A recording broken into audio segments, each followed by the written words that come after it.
You're 300 miles from the nearest coastline. It's 2 in the morning. The hull cracks, the lights die, and in 90 seconds, the boat that was your whole world is gone beneath the surface. Now there's just you, a life vest, and the open ocean in every direction. Here's the part nobody tells you. The ocean is not what kills you. You have about 100 hours, and which hour you die in depends almost entirely on what you do in the first 60 seconds. This is 7 days adrift. Most people don't make it past day 3. Let's find out if you would. Survival runs on a rule. 3 minutes without air, 3 days without water, 3 weeks without food. On land, those are warnings. Out here, all 3 are hunting you at once.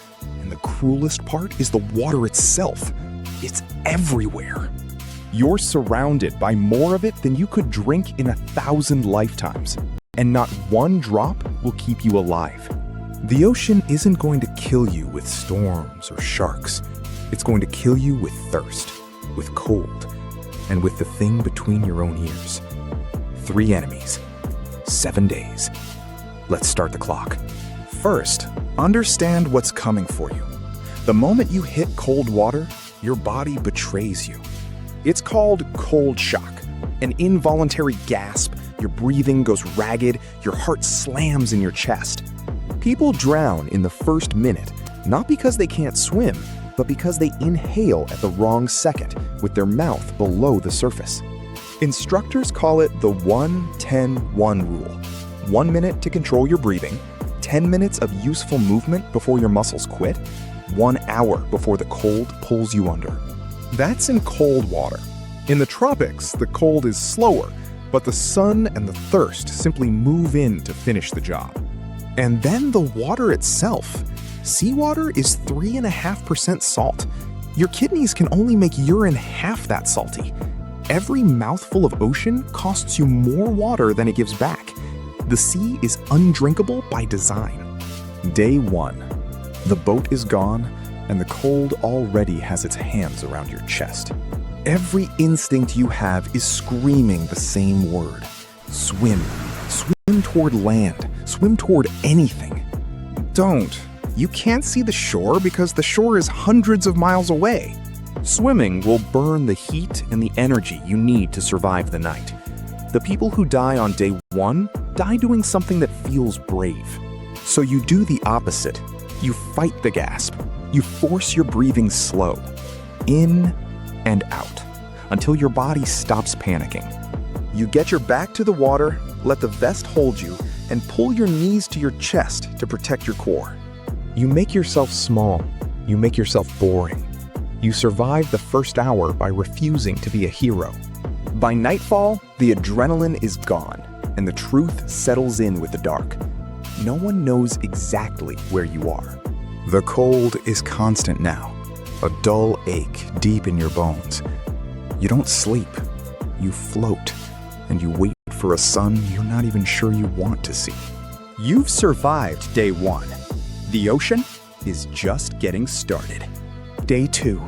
The sun comes up, and at first, it's mercy. Warmth after a freezing night. By noon, it's the enemy. It hammers the water into a sheet of white glare. It cooks the back of your neck.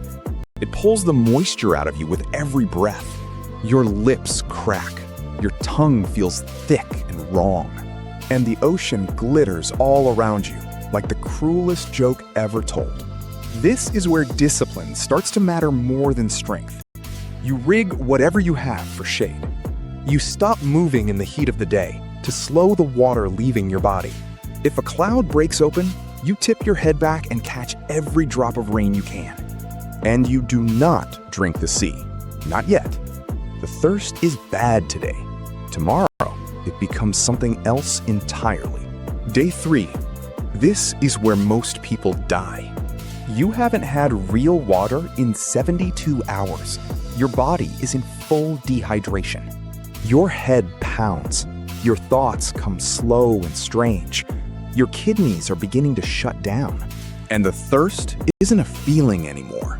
It's a voice.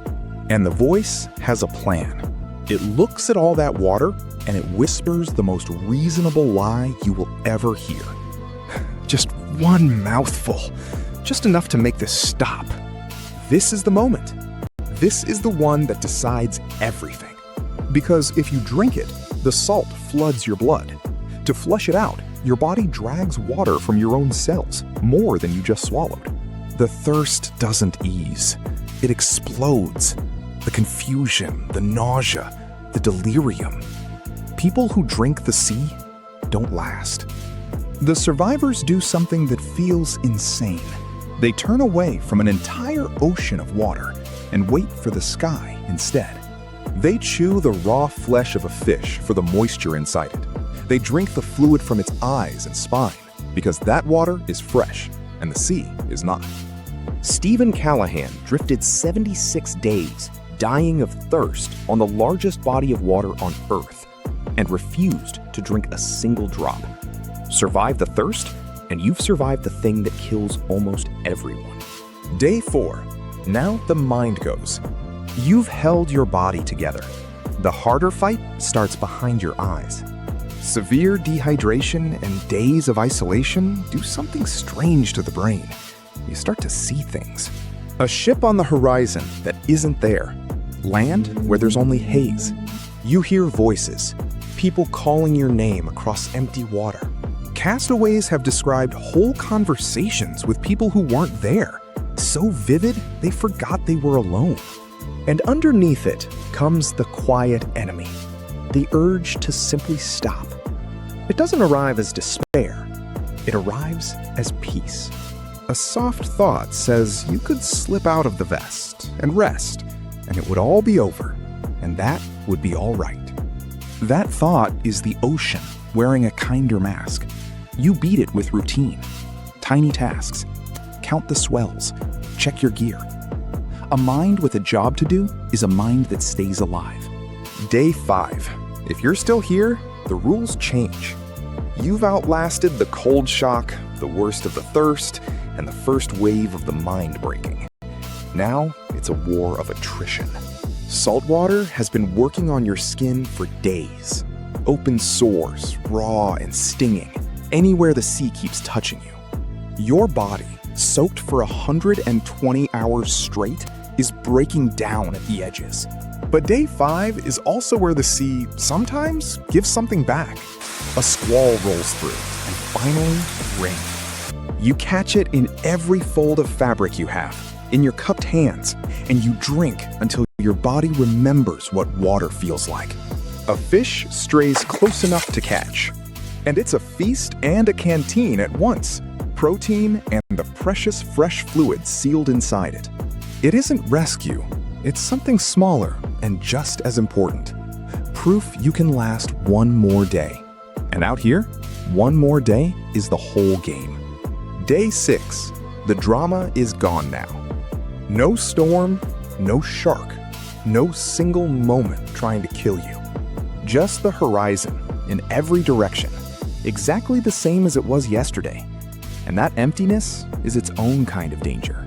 This is where survivors are made or lost, not by courage, but by discipline worn down to almost nothing. The temptation now is to stop. Stop collecting water because none came today.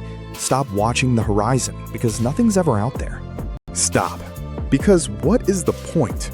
The people who live are the ones who keep doing the boring, pointless things long after they feel pointless. You stay on schedule. You stay alert. You stay boring.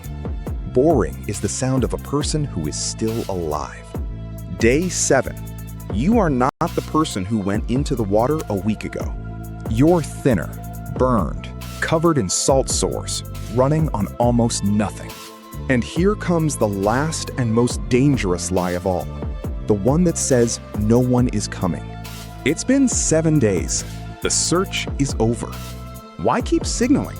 Why keep watching? Because rescue, when it comes by chance. A ship slightly off course. A plane on a route it doesn't usually fly. And it always finds the same kind of person. The one still doing the boring things when the world finally looks back. The one with the signal still ready. the ones still watching the empty horizon on the seventh day. You don't get to decide whether they come. You only get to decide whether you're still here, still ready, when they do. Here's what the last week was really about. Look back at everyone who didn't make it. The man who swam for a shore he couldn't see drowned in the first hour. The woman who drank the sea, the salt killed her by day 3. The sailor who couldn't take the silence slipped under on day 5. None of them were killed by the ocean. They were killed by the 3 things that feel like solutions. Swimming feels like progress. Drinking feels like relief. Quitting feels like peace. The survivors did almost nothing. They floated, they waited, they rationed. They stayed boring and bored and alive. The sea doesn't take you. It waits, patient as time, for you to hand yourself over. Stephen Callahan drifted 76 days in a raft the size of a bathtub and walked away. Jose Alvarenga survived 438 days lost in the Pacific. Not because they were stronger than you, but because they refused to do the things that felt right. So here's the question. 7 days, no land, no signal. The water lying to you the entire time. Day 3 is waiting. Would you still be here to see day 4? Tell me what you do differently down in the comments. And the everyday disaster that's far more likely to actually kill you than the open ocean? That one's next.